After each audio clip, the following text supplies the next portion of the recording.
Hello guys, kuha tayo ng kamyas dito sa likod ng bahay kasi gagamitin ni Mrs. sa pagluluto. So yan guys, so yan mga kailaw, grabe ang bunga ng kamyas hanggang doon pa yan. Actually dalawa yung puno dito ng kamyas, meron pa isa yan, oh. Daming puno, ginugulay din to guys. So kukuha tayo ng kamyas, piliin natin yung malalaki kasi ihalo ni nalaglag ihalo ni Mrs. sa pagluluto. Yan, kuha tayo. Wow, masarap to, ihalo din sa mga paksiw. Yan,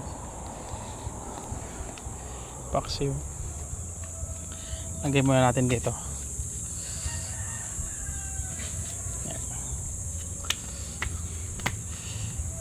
Ito, so laglag. Kaya naman dito, aakyat pa ako dun sa mataas, diba? Meron naman dito pababa. Yan,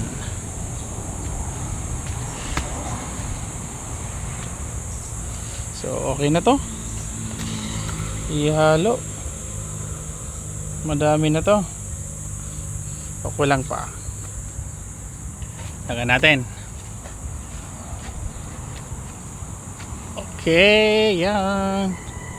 Diba? Ganun ka simple lang sa probinsya. Mamimitas ka lang ganito, pampaasim. So, let's go guys. Ito na. Yan na. Adaling ko doon sa kay Commander. So ito na ang ulam namin, paksiw na may kamyas. Sarap. So hanggang dito na lang ang aking video. Bye bye. Ingat po lahat. Babush.